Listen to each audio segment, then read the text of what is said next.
Ջերուսման ամբողջ համակարգը մեկ կաթսայի գնով, կաթսան ձեզանից, մնացածը մեզանից։ Ընտրեք Maverick կամ Navi ընկերխնայող կաթսաներից մեկը, իսկ ծխատարը, մարտկոցները, խողովակները, բոլոր դետալները, առաքումն ու տեղադրումը կստանաք իդեալ համակարգից։ Վճարեք միայն կաթսայի համար եւ ստացեք ամբողջ ջերուսման համակարգը նույն գնով։ Մանրամասները idealsystem.am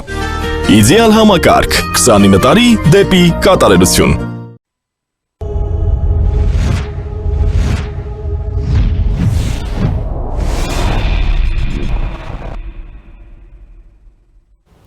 Մեր եթերը շարունակվում է, իմ հյուրն է մշակութային մարդաբան Աղասի Թադևոսյանը, բարև ձեզ պարոն Թադևոսյան։ Բարև ձեզ։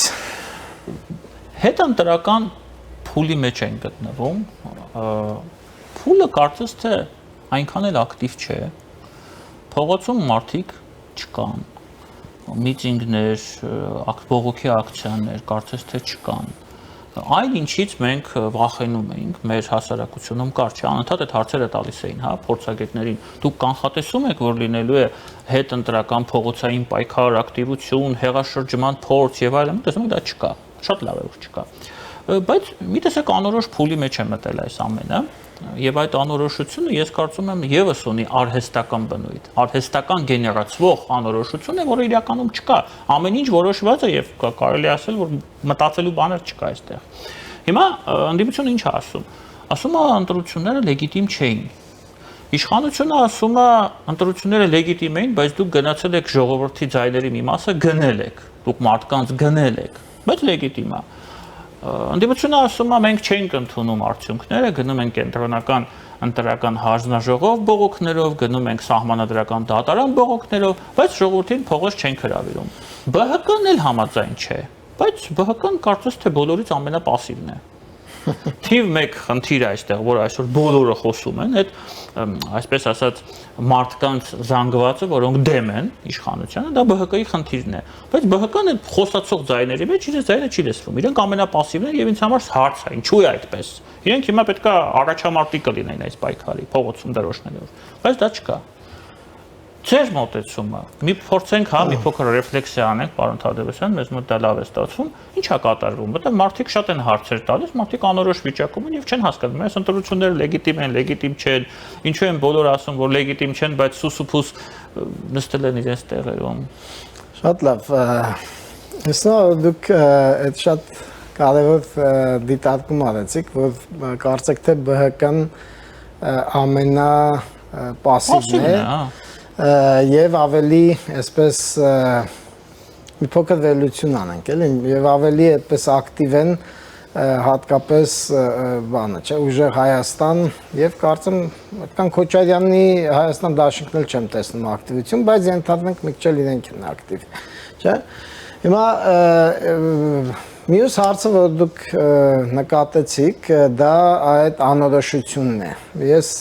ուզում հասկանամ, ինչից է գալիս այդ անորոշությունը։ Ես անորոշություն չեմ տեսնում։ Հասարակությունում կան։ Ինձ համար ամեն ինչ որոշված է, ես չեմ տեսնում անորոշություն։ Ես էլ չեմ տեսնում, բայց կա իրոք ինչ-որ այսպես անորոշության, այսպես տպավորություն ստեղծելու, պատրանք ստեղծելու ձգտում, որը էլի գալիս է այդ բանից անդիմություն եկեք դժվարությամբ եմ ես այդ ուժեն ընդդիմություն բանը որտեղ չի կարող օտար երկրից քո երկրի մեջ ձևավորված եւ որպես տրոյական ձի մցված քո քաղաքական համակարգ մարմինը կոչվել ընդդիմություն, որը որ նաեւ ինչքան մի քանի հարյուրի են հասնում դրանց ընտրակաշարքի հազարների մասին չէ, գործերը, որոնք 241 դեպք ունենք, եթե չեմ սխալվում։ Քաղաքական ուժ, որ ինքը այսպես տոտալ կերպով ընտրակաշարք բաժանելու մեջ է մեղադրում եւ բազմաթիվ օրորի նոր գործեր են բացահայտվում, այսօր էլ մի էլի տենց մեկի գործն է կարծեք թե բացահայտվել էլի ուժեղ Հայաստանից, իրենք փորձում են այդ պատվանքը ձևավորել եւ որտեղից է գալիս այդ պատվանքը, ես ասեմ ձեզ, այդ պատվանքը գալիս է Ռուսաստանից, ոնց է գալիս, նայեք, անորոշության պատրանքը, ով չի ճանաչել ընտրությունները, միայն Ռուսաստանի նախագահը չի շնորհավորել, հա, եւ որտեղից են հնչում այդ Հայաստանի ընտրությունները ոչ լեգիտիմ լինելու խոսույթը, միայն Ռուսաստանից։ Բոլոր այդ նաեւ ԱՊՀ երկրների դիտորդական առաքելությունները ընտրությունները գնահատել են դրական եւ լեգիտիմ։ Չէ, եւ բոլոր միջազգային այդ կառույցները։ Հիմա ինչու՞մն է խնդիրը։ Խնդիրը այն է, որ բոլորս էլ հասկանում ենք, որ դեռևս ընտրություններից ամիսներ առաջ եւ որ այսպես նախընտրական քարոզչությանը նախորդող այդ շրջան, երբ որ ակտիվացան որոշ ուժեր, չէ, հենց ապրիլի 1-ին դեռևս մինչև Եվրոպական միության Եվրոպական քաղաքական համայնքի այս ժողովը Հայաստանում, որի ժամանակ ռուսական դժգոհությունը հատկապես դրսևորվեց, բայց դեռ ապրիլի 1-ից մենք տեսնում էինք դրսևորում, թե ինչպես օրինակ այդ հանդիպման ժամանակ Պուտինը ինքը խնդրեց Փաշինյանին, որ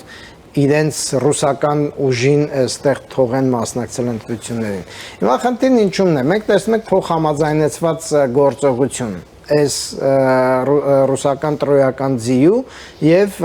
որը որ այսպես ընտրակաշառքներ բաժանելու ճահճի մեջ, այսպես ասած, թաթախված է բավականին եւ Ռուսաստանից մեր ընտրություններին արձագանքի։ Հիմա գիտեք, շատերը այդ Պուտինի շնորհավորանքը կամ ռուսական կողմի շնորհավորանքին սպասում են, բնական է, որովհետև նորմալ է, երբ որ բոլոր ընտրությունների ժամանակ երկրների առաջի դեմքերը շնորհավորում են միմյանց ընտրությունները, չէ, դրանով իրենց դիրքորոշումն են ցույց տալիս։ Ինչի՞ է անորոշությունը գալիս։ Եթե այնպեսի մի երկիր, որը փորձում է միջամտել քո քաղաքական ընտրություններին, որը ակնհայտորեն չի թաքցնում, որ ինքը ուզում է, որ իր դրածող ուժերը գան իշխանության, որը ակնհայտ բացահայտ այսպես չտեսված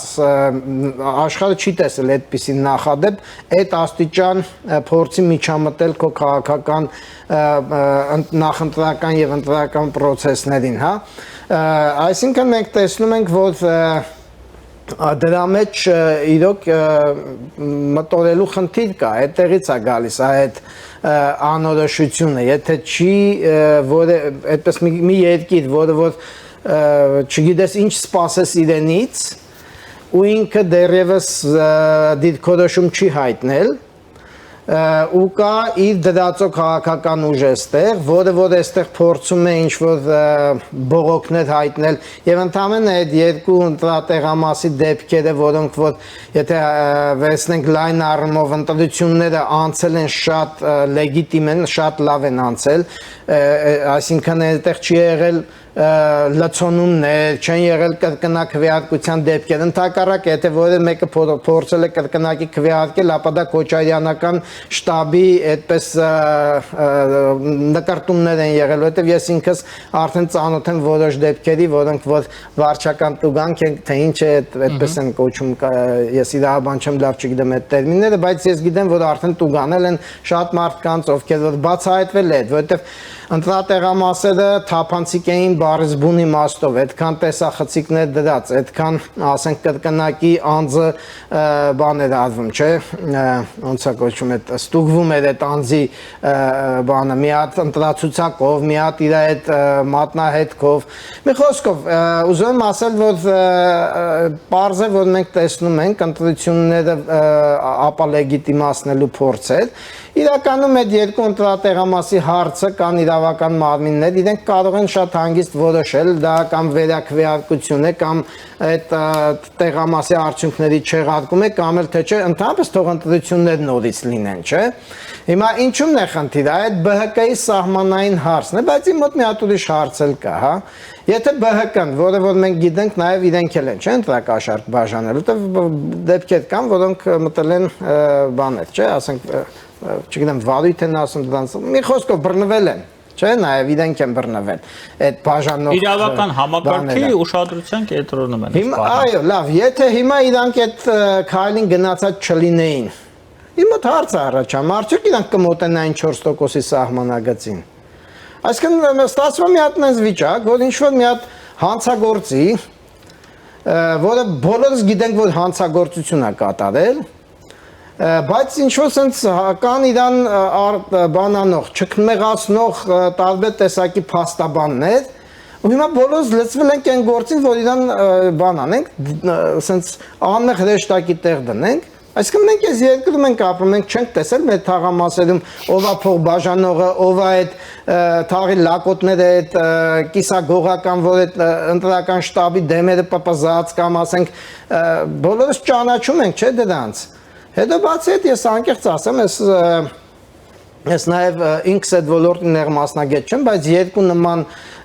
վերլուծություն եմ արդեն տեսել, որտեղ որ կա այսպիսի կարծիք, դա իհարկե վերլուծական կարծիք է, որ եթե ընտրակաշարքների այս բանը համատարած այս դեպքերը չլինեին, դա ազդել է 7%-ով ազդել է ընտրողների այսպես ասած ձայների վրա, քվեների վրա, հոգուտ բաշխվածության վրա, հոգուտ այդպես կոչված այդ տրոյական ձի ընդդիմության եւ ընդդիմադիր այս ուժերի, որոնք որ պրոռուսական այդ բաներն են, հենարանն են Հայաստանում։ Ընդհանուր հարմամբ 7% ձայն են դրանից։ Այո, կա երկու տարբեր աղբյուրներ են իդեպ այդ վերլուծությունը արել, մեկը սոցիոլոգիական բնույթի բան է, մյուսը դիտորդական առաքելության Եվ երկուսի բանն էլ, վերլուծության բաներն էլ, արդյունքն էլ ոնց որ թե շատ մոտ է իրար, հա։ Իհարկե ես չեմ ուզում ասել, որ սա այսպես 100%-անոց տվյալ է, բայց ամեն դեպքում վերլուծություն է եւ անկախ վերլուծություններ են, որոնք որ մեզ մտածելու Կյանքի իրավունք ունի առնվազն։ Հա, մեզ մտածելու տեղիք են տալիս, թե որտեղ մենք գիտենք, բոլորից հուզում է այդ հարցը, թե լավ վերջապես այս որ 4 կողմից վխտում էին այդ բաները, հա, ժողովրդի լեզվով ասած այդ տասովչիկները, մեռանք դրանց ձայնագրությունները լսելով, էլ իրավաբան, էլ չգիտես ով, են էլ թվում ասենց բան էլի մասնագետ մարդիկ են, մեկը կարծեմ նույնիսկ համալսարանի դասախոսա թե ինչ է այդ, որ բռնվել է այսօր այդ անուններ չեմ ուզում տալ, հələ դեռ չգիտեմ հաստատվել է թե չէ, բայց ես ձայնագրությունը լսեցի, իդեպ շատ հետաքրքիր է, էլի Այդ կիրթ մարդու հետ խոսացողը, իբր կիրթ մարդու հետ, դուք լսեք թե ով է դրա հետ խոսում ու ինչ փողոցային լեզվով է ու ինքը ոնց է այդ հանդուրժում։ Այսինքն իմ հետ եթե մեկը այդպես փորձի գործընկերային հարաբերություն հաստատի, ես մի անգամից դրան կմերժեմ։ Ցանկացած նորմալ մարդ այդ փողոցային ժարգոնով չեմ ուզում էլի ստեղ բառեր ասել։ Փողը հոտ չունի։ Զենգինի պախնոց։ Չէ, բայց ես այս ինչի եմ նշում, ես ուզում եմ ցույց տալ, որ այս էլ է լուրջ խնդիր։ Մենք հիմա հետընտրական շրջանի վերլուծություն ենք անում։ Այդ երկու տեղամասի հարցը թող կորոշեն, կորոշվի էդի մեր ընտրությունների լեգիտիմության վրա ազդող կամ այսպես ստվետ գցող բան չի։ Դա եղել է այդ թերությունը, բոլոր ընտրությունները աշխարհում ունեն թերություններ, շատ վատ են արել, որ արել են, ասենք մեկը այդ 8 համարի ինչ որ բանն է, քվեաթերթիկն է, ընտրական հանձնաժողովը վատ է աշխատել, դա փաստ է։ Ժամը 8-ից հետո են եկել, հետո պետք է հասկանալ ինչ են այդ զինվորներին ուժ բերել եւ դրանց էլ պատասխանատվության ենթարկել, որովհետեւ այդքան լավ կազմակերպված ընտրություն, այդ երկու ինչ որ անիմաստ թերության պատճառով հայտնվում ես ինչ որ պատմության մեջ։ Ան Թադևոսյան, մի հատ էլ հարց ունեմ ես այդ եւ դրանով նախընտրականը փակ է, հետընտրական արդեն կներեք փակենք։ Տեսեք, հիմա Թաթեյանի կուսակցությունը, անունը չեմ հիշում, կարևոր չի։ Կարծեմ Միասնության թևերը, հա, շնորհակալություն։ Բանը ուժեղ Հայաստանը եւ հենց նոր ես տեսա նորություն, հա, որ նաեւ Բարգավաճ Հայաստանը պատրաստվում են դիմել սահմանադրական դատարան եւ պահանջել, որպեսզի բողոքարկվեն ընտրությունների արդյունքները եւ նշանակվի վերաքվեարկություն։ Հիմա հարցը այսպիսինն է։ Շատ լավ թիվ հնչեցրեցիք 7%։ Եթե այդ 7%-ը համապատասխանում է իրականությանը եւ քաղաքացիական պայմանագիրն էլ պահի տակ, հա, չգիտեմ, ինչպես ասեմ, գժվեց կամ չգիտեմ, խենթացավ, չգիտեմ ինչ արեց, ու սահմանադրական դատարանն էլ եւս իրենք էլ դեմ չլինեն, նշանակեցին այդ վերաքվեարկությունը։ Ինչ են անելու այս պարոնայք։ Ինձ թվում է, որ իրանք ձայները զգալիորեն կպակասեն, որտեղ այդ 7%-ը, որ ես ասում եմ, նաև դրա քանակական հաշվարկը կա, կարծեմ թե, եթե չեմ սխալվում, 100-ից մինչև 130,000 մի օրով եկածներն են չէ գնացել, ճիշտ է, դրանք էլ չէ այսինքն տեսեք, հիմա շատ մարդիկ բռնվել են այդ թաղամասերում, արդեն վախեցած են, հիմա շատ այդ գնացած եկածները նույնպես, այսպես ասած, դժվար դրանք այդ 100%-ով քանի մարդ որ եկել է Ռուսաստանից այդքան էլ հասցնեն էլի բերել այսինքն իրենց են ձայները որոնք որ այդ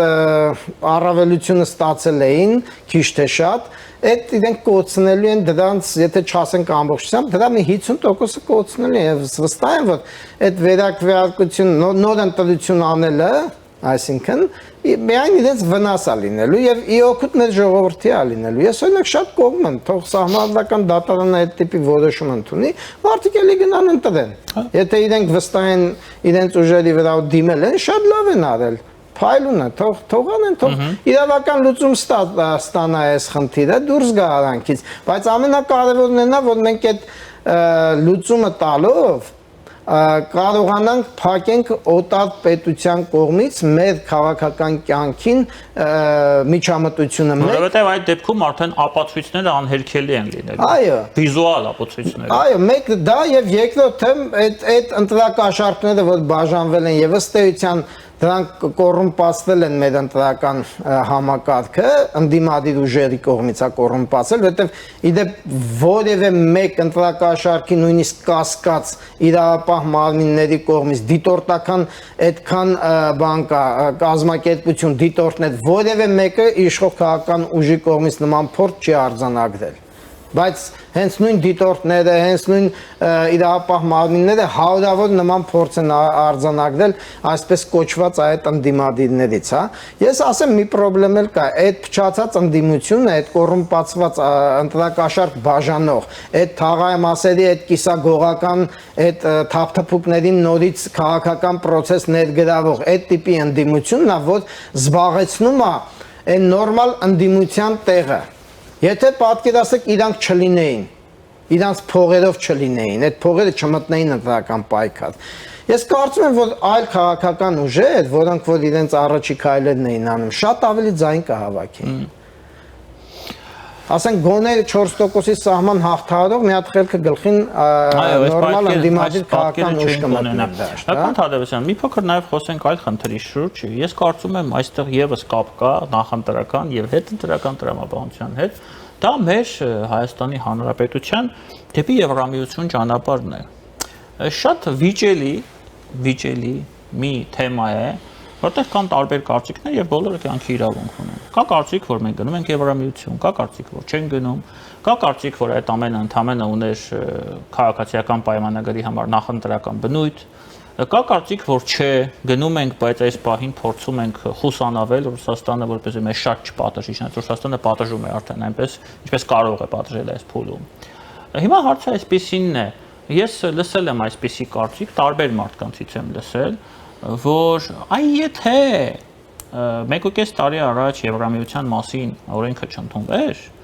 մենք այսօր Ռուսաստանի հետ այդ խնդիրները չենք ունենա։ Եվ Եվրամիության մասին օրենքն էր, որ բերել է այդ խնդիրների։ Այդ Զելենսկին, որ եկել է Երևան, այդ ոչինչ, այդ խնդիր չի։ Այ օրենքն է խնդիր։ Մի փոքր այդ մասին խոսենք, նաև ձեր տեսակետը կուզեմ։ Այդ օրենքը կարծեմ տարիքես առաջ ընդունվել։ Այո, տարիքես առաջ։ Հիմա հասկանում եք, այստեղ խնդիրը իհարկե բոլորս էլ պարզել այդ օրենքը չի։ Այստեղ խնդիրը Ռուսաստանն է։ Ռուսաստանը ձգտում է,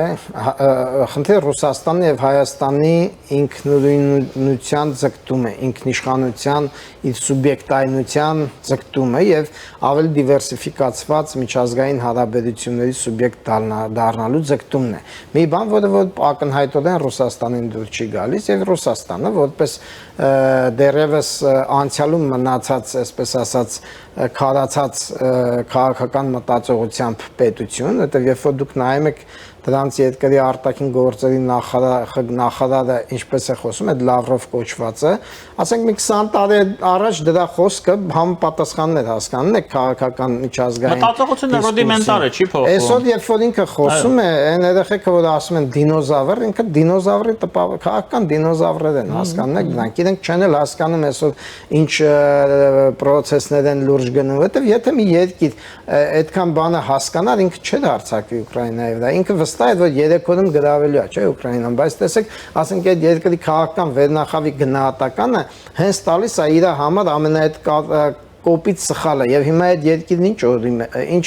վիճակում է, չէ՞, նայում եք տնտեսապես փլուզվում է եւ չգիտես ինչ կլինի իր հետ, հա։ Հիմա ինչ եմ ես ասում, որովհետեւ հիմնական պատճառը ոչ թե այն է, որ մենք Եվրոմիության հանրակրվեի բան, չէ, հանրակրվեի չէ, այդ բանի նախաձեռնության միջոցով անհրաժեշտ ստորագրահավաքի հավաքման այս բանով, չէ, հիմքի վրա ընդունվեց այդ օրենքը Այսինքն սա շատ դեմոկրատական ժողովրդավարական նախաձեռնություն է եղել, էլի մեր քաղաքական ու հասարակական կյանքի եւ Ռուսաստանը ինչ իրավունք ունի ընդհանրապես մտնի այդ ոլորտ, հա, ասենք մեր երկրի մեջ 60,000 մարդ, թե քանի հազար մարդ ստորագրություն ա տվել։ Դա մեր երկրի քաղաքացիներն են, դուք ով եք որ որոշեք մեր երկրի քաղաքացին ինչ-որ թղթի տակ պետք է ստորագրի, թե չէ։ Այդ ինչ է, այսինքն ոնց Այդ դուք որի դարում եք ապրում, կարող եք գիտեք ճորտատիրական համակարգը աշխարհում հլա չի վերացել, դուք էլ այդ բաներն եք, հա, ցարերն եք, ցարերն ու այդ ֆյոդալներն եք, հա։ Ուզում ասել, որ այդ դրանք սաղ կեղծ դիսկուրսներ են, իրականում այդ ամեն ինչի, այդ չլիներ մի ուրիշ բան է Ռուսաստանը գտնելու։ Ես էլ եմ դա ասում։ Իրականում Ռուսաստանին անհանգստացնում է այն, որ Հայաստանը սկսել է ինքնուրույն քայլեր անել եւ ինքը չի ընդհատվում Ռուսաստանին, չի տալիս իր տարածքը Ռուսաստանին օգտագործելու ռուսների կողմից այնպես ինչպես իրենք ուզում են հատկապես այդ չէ այդ մեղրի միջանցքը որ իրենք ուզում էին երկու կողմից պատշարեին ցանկապատ էին ուզում այո այդ տարածքը Հայաստանը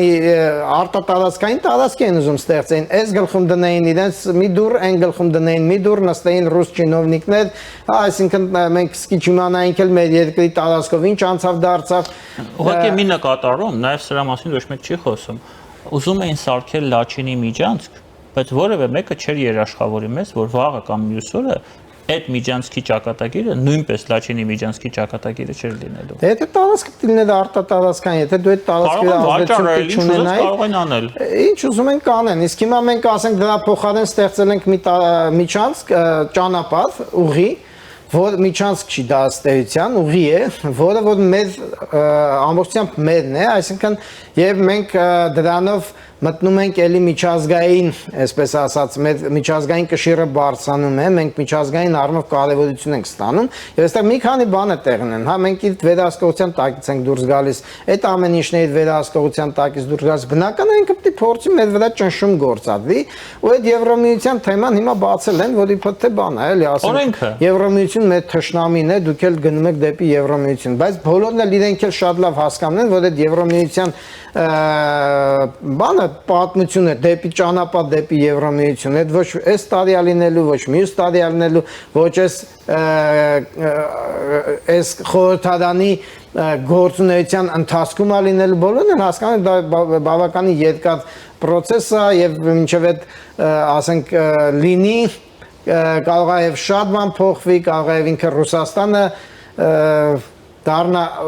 Ռուսաստանի քաղաքական համակարգում լուրջ փոփոխություններ լինեն, չնայած այդ երկիրը ոնց եղել, տենց էլ մնացել է, որտեղ դա մենակ քաղաքական համակարգի խնդիր չի, այլ նաև այդ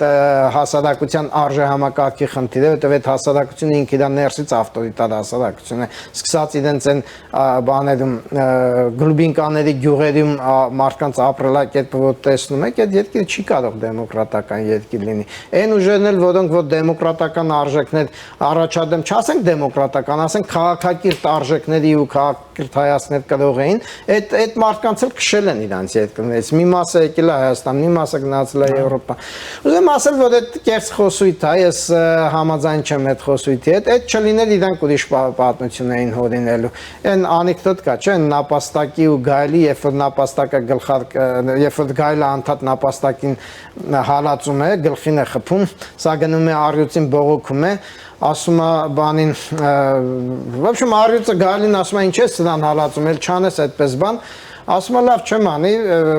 բանը ինչ որ գլխատ դնելու պատմություն է չէ նապաստակը այդ օրը ասում է թող գլխատ դնի որ գլխին չխփեմ այդ նապաստակը գլխատ կա դնում թե գլխատ չի դնում հետո էլի գալիս տենում է էլի մի բան գտնում է էլի գլխին խփում ասում է ինչի գլխատ չես դրել չէ այս պատմությունն է այսինքն ես ուզում են իրանք այդ մեր գլխին հետ սարքեն բայց ինձ թվում է որ իրանք չի հաջողվելու վերջին հաշվով իրենք մեր հետ գտնելու են մենք էլ իրենց հետ գտնելու ենք գործընկերային հարաբերություններ զարգացնելու այսպես ասած հնարավորություններ եւ այդ անենք Պարոն Թադևոսյան բայց ես ունեմ մեկ սկզբունքային հարց որի պատասխանը չունեմ մենք գնում ենք դեպի Եվրամիություն թե ոչ Եք, ինձ թվում է որ Հայաստանի քաղաքական ղեկավարությունը այդ հարցի պատասխանը կարծեք թե տվել է, որ մենք պատրաստ ենք գնալ դեպի Եվրոպայի այնքան, ինչքան Եվրոպան մեզ կընդունի։ Մենք հասկանում ենք, որ Եվրոմիություն գնալը այդ շատ լուրջ նաև ներքին աշխատանք է, այսինքն տեսեք հիմա մենք ունենք Ռուսաստանից որոշ ապրանքներ դեպի Եվրոպա ուղղորդելու անհրաժեշտություն, չէ, եւ տեսեք Եվրոմիությունը եւ եվրոպական երկրները հիմա մեզ պարզապես այսպես ընթառաջում են եւ շատ զիջումներ անելով մենք կարող ենք հիմա որոշ ապրանքներ արտահանել դեպի Եվրոպա, բայց Եվրոմիություն գնալ նշանակում է փոխել ստանդարտները, բարձրացնել շատ ապրանքների որակներ, բարձրացնել քաղաքական եւ հասարակական շատ ինստիտուտների, ասենք փոխել որակներ, այդ երևույթների որակները, օրենքները փոխել, այսինքն շատ բաներ կա որ մենք իրականում մարդիկ որ ասում են դա տարիների գործ է այդ նկատն այսինքն դու մենք ունենք տնային աշխատանք ինքներս մեր երկիրը բերելու այն վիճակի եւ վերջին հաշվով անկեղծ ասած ես չեմ կարծում որ ամենակարևոր բանը դա Եվրոմիություն գնալն է մեր համար Իմ համար իմ կարծիքով շատ ավելի կարևոր է որտեղ այսօրվա ես միջազգայնագետ չեմ բայց ես շատ բաներ եմ կարդում եւ դա ինձ շատ հետաքրքիր է եւ որքան ես հասկանում եմ իմ կարդացածներից եւ լսածներից այսօրվա միջազգային հարաբերությունները արդեն այդ այսպես մեծ դաշինքների հարաբերություններ չեն այլ ավելի շատ նախագծային հարաբերություններ են այսինքն SSS հարցերում չգիտեմ էներգետիկ հարցերում կարող ենք եվրոպական այս երկրի հետ հարաբերություններ չգիտեմ արհեստական բանականության հարցեր Միացյալ Նահանգների ինչ որ մի հարցերում Ռուսաստանի, ատոմային էներգետիկայի մի ուրիշ երկրի, ռազմարտունաբերության Ֆրանսիա, այսինքն դու չլինելով մեծ այս կամ այն խոշոր դաշինքի անդամ, շատ ավելի ճկուն կարողանում ես հարաբերություններ հաստատել այս կամ այն երկրի հետ, հա։ Այնպես որ ես չգիտեմ, միգուցե այդ Եվրոմիություն գնալը նույնպես ամենակարևոր խնդիրը չի մեր համար ինձ թվում է ամենակարևոր խնդիրը մեր որպես պետություն սուբյեկտայնության բարձրացումն է, ինքնիշխանության աստիճանի բարձրացումը եւ այն աստիճանի մինչեւ որ մենք ինքներս որոշենք որ երկրի հետ կարող ենք որ հարցում համագործակցել եւ որևէ մեկ այլ երկիր չփորձի մեզ այդ համագործակցության ձևավորման գործում արգելքներ ստեղծի Այսինքն իհարկե կան երկրներ, որոնց շահերը որոշ հարցերում չի համընկնում, բայց դրանք էլ էլի դիվանագիտության ու բանակցությունների խնդիրներ են վերջին հաշվով եւ այդ չափը այս կամ այն հարցում այս կամ այն երկրի հետ համագործակցելու դա իրականացում է բանակցությունների միջոցով։ Պարոն Թադևոսյան, դուք հիմա նկարագրեցիք ըստ իս ես համամիտ եմ ձեզ հետ միանգամայն Հայաստանի ապագա հաջողության բանաձևը Այն ինչ որ դուք ասացիք, ես դրա հետ համամիտ եմ եւ ես էլ եմ անընդհատ դա ասում։ Տեսեք, երևի սրանով էլ ավարտենք, վերջի հարցն է։ Ռուսաստանը ինչ է ասում։ Իրենք համեմատում են, չէ, ամուսնական հարաբերությունների հետ։ Իրենք ասում են, մենք ամուսնացած ենք, հա, որպեսզի բոլորին փաստարի։ Դա գետի խոսակցությունն է։ Ես ավարտեմ, հա, ու շարունակենք։ Մենք ամուսնացած ենք, դու եկել ես ինձ ասում ես, ես միտք ունեմ, հա, քեզ հետ բաժանվեմ։ Հիմա չեմ ուզում բաժանվեմ։ Ես հիմա կօգտվեմ քո աշխատավարձից հարգելի ամուսին կամ կին, ես կշարունակեմ քո հետ ապրել եւ այլն եւ այլն եւ այլն, ինչ որ առումով միգուցե նաեւ ամուսնական պարտականությունները կատարեն, ծիծաղելու է, բայց այնուամենայնիվ այդ մասին են խոսում։ Բայց վաղը դու ուզում ես ինձանից բաժանվես, դե ուրեմն արի հենց հիմա բաժանվենք։ Այդ դրա տակ այդ մտքի տակ։ Իրոք ընկած է այդ անհանգստությունը Եվրոպայով, մեր եվրոպական հեռանկարով, թե հենց անհանգստությունը նրանով, ինչը նոր դուք նկարագրեցիք, եւ ինչի հետ ես միանշանակ համամիտ եմ։ Նայեք, նախ մենք իրենց հետ ամուսնացած չենք։ Այդպես կարող էին իրենք այդ վիճակը նկարագրել միգուցե սովետական միության շրջանում, երբ որ Հայաստանի խորհրդային հանրապետություն կար եւ կար Ռուսաստանի ֆեդերատիվ խորհրդային հանրապետություն, որը որ սոցիալիստական հանրապետություն եւ Հայաստանը Ռուսաստանի համեմատ իրոք գտնվում էր այդ ամուսնական պարտավորությունների,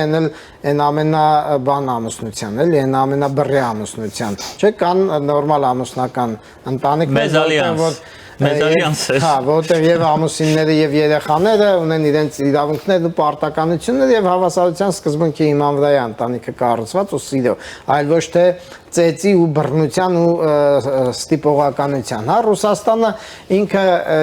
նախ մենք Ռուսաստանի հետ էլի եմ ասում, այդ իրենք են մտածում միգուցե որ այտենց ամուսնական է եղել հարաբերությունը, որովհետեւ դրա տեղիքը տվել են Ռոբերտ Քոչարյանն ու Սերժ Սարգսյանը եւ ինչ նաեւ Լևոն Տեր-Պետրոսյանը իր արդեն երկրորդ մասում նախ ասենք ինքը 97-ն է եղել 7-ի վերջ ասենց ասենք 90 մինչև 3-ը միգուցե այդպես չէ 91, 92, 93-ից հետո ինքը սկսեց այդ հետաքի տրանսֆորմացիա վերապրեց պարոն Տեր-Պետրոսյանը։ Հա, դե Ռուսաստանը վերջը ինքը ուշքի եկավ ու Հայաստանին սկսեց բան անել եւ վերջին հաշվով այդ 90 կարծեմ 97 թվին այդ ռազմավարական համագործակցության այդ պայմանագիրը թե ռազմաբան այդ մեծ պայմանագիրը 97-ի արդեն իրանց կարծիքով այդ ամուսնությունն էր, էլի, իրանք այդ են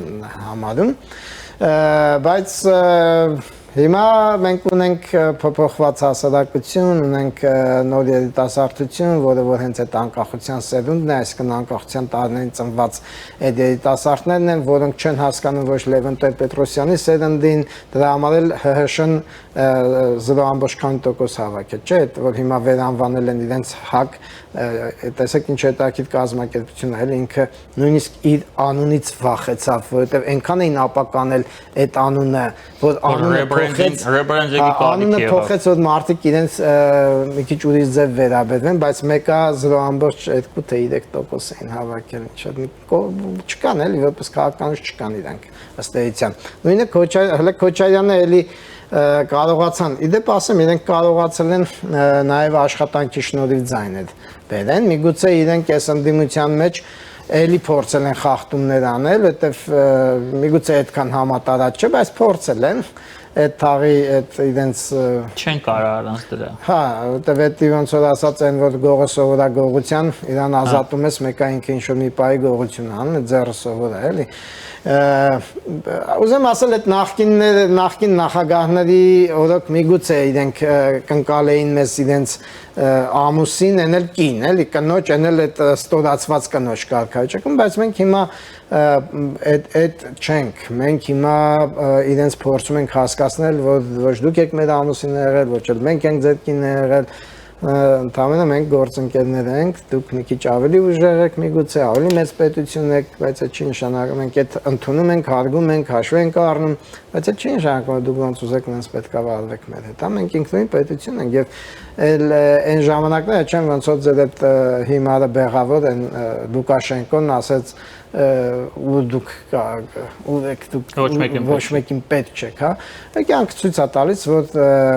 ցանկացած պետություն, երբ որ ինքը փորձում է այդ սուբյեկտայնությունը վերականգնել,